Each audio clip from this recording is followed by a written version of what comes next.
They lied about this.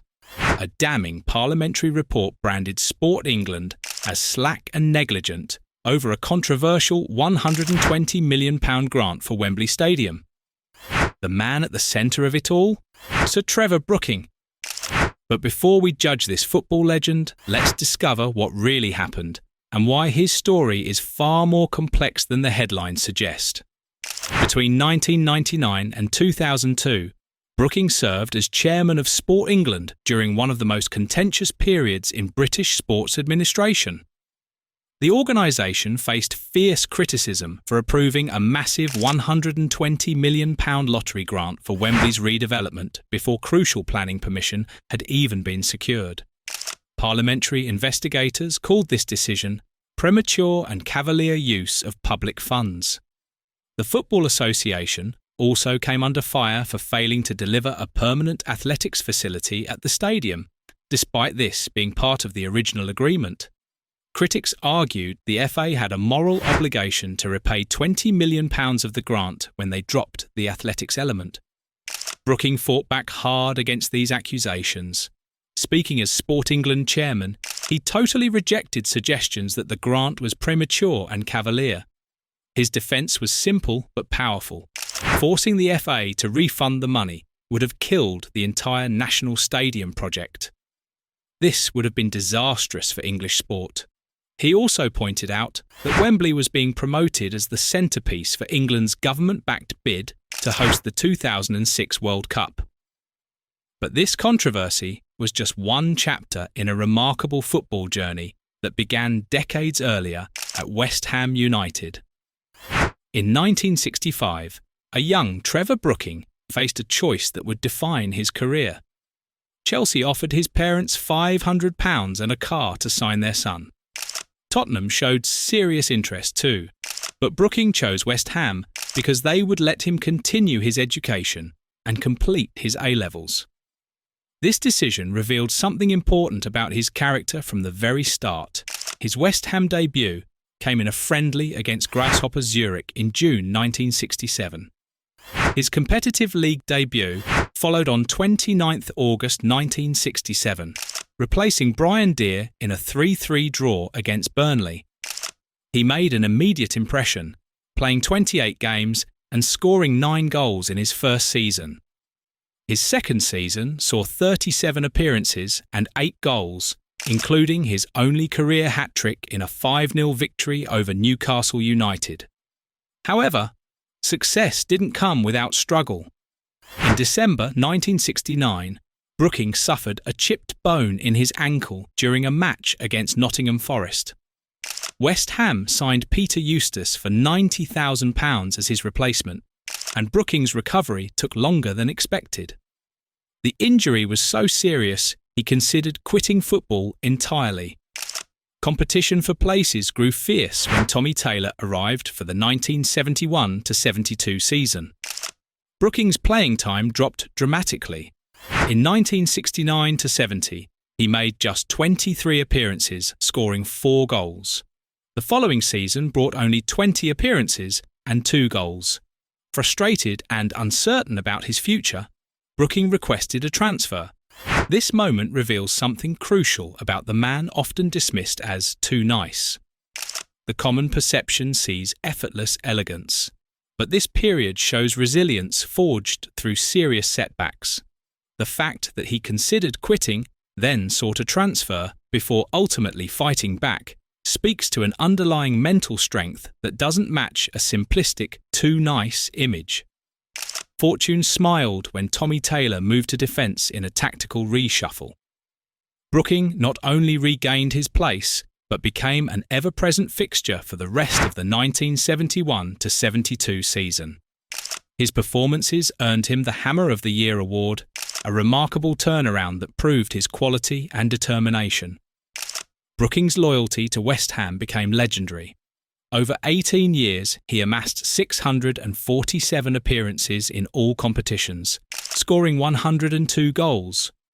His league record stands at 528 appearances and 88 goals. He won the Hammer of the Year award 5 times, in 1972, 1976, 1977, 1978, and 1984. No other player has achieved this feat. Perhaps the most telling demonstration of his loyalty came when West Ham were relegated. Despite attracting interest from Liverpool, a dominant force in English football, Brooking chose to stay with the Hammers. This decision speaks volumes about his deep commitment to the club. But was Sir Trevor really too nice to lead? His public image certainly suggested so. He received just one booking in 634 league and cup appearances for West Ham. His playing style was elegant and thoughtful, projecting calm and fair play.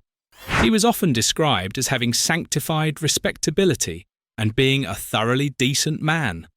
However, his 2014 autobiography revealed a much steelier character beneath the affable exterior. During his caretaker managerial spells at West Ham in 2003, this steel became visible. He candidly described Paolo Di Canio as a bit of a prima donna, but made a pragmatic trip to win him over, recognising the Italian's crucial talent for team survival. When midfielder Edouard Cease threw his boots across the changing room after being substituted, Brooking's reaction wasn't appeasement. He recalled, "I laughed. I wasn't too bothered about who I upset. I had nothing to lose. We needed to win, and I had to do what I thought was right."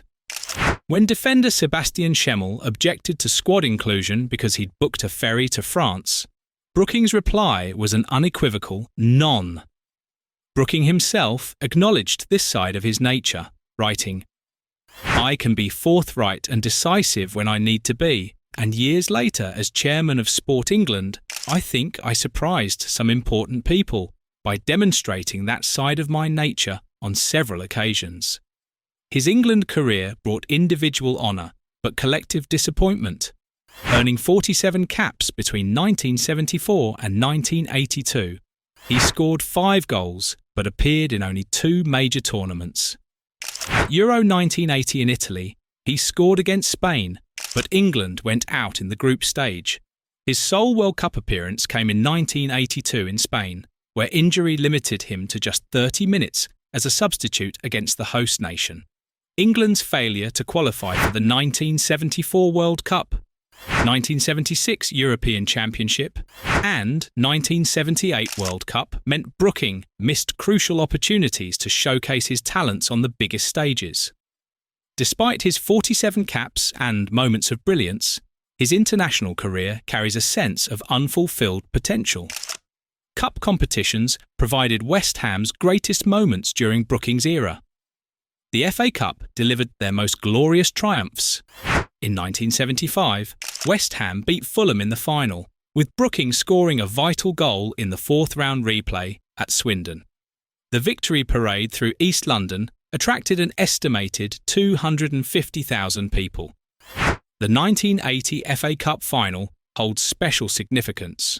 West Ham, then in the 2nd Division, caused a major upset by defeating 1st Division Arsenal 1-0. Brooking scored the decisive goal with a rare stooping header in the 13th minute. This remains the last time a team from outside the top flight won the FA Cup. However, Cup glory was balanced by embarrassing defeats. West Ham lost to Mansfield Town, Middlesbrough, Stockport County, Hereford United, Swindon Town and Newport County, all lower division sides.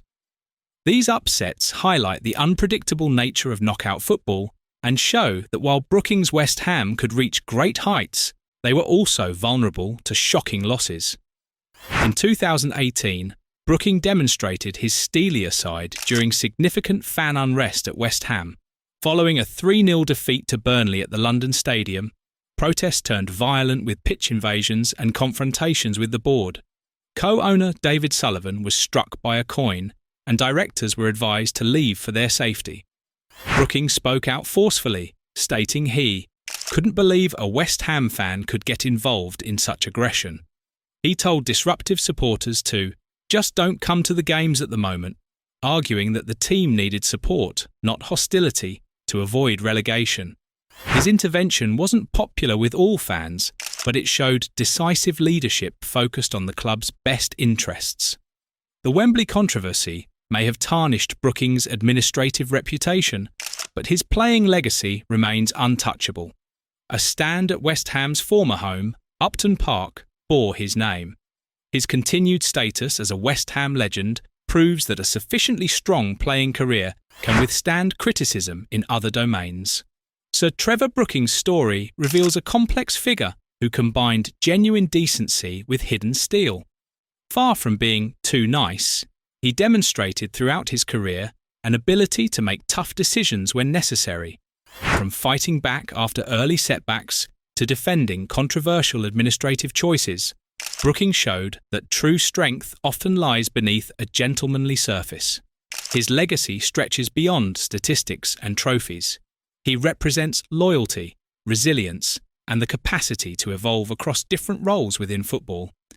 While administrative controversies may complicate reputations, Brooking's journey proves that authentic character and sporting excellence create an enduring foundation that withstands temporary storms. They may have lied about his supposed weakness, but the truth reveals a man of quiet strength who served English football with distinction across multiple decades.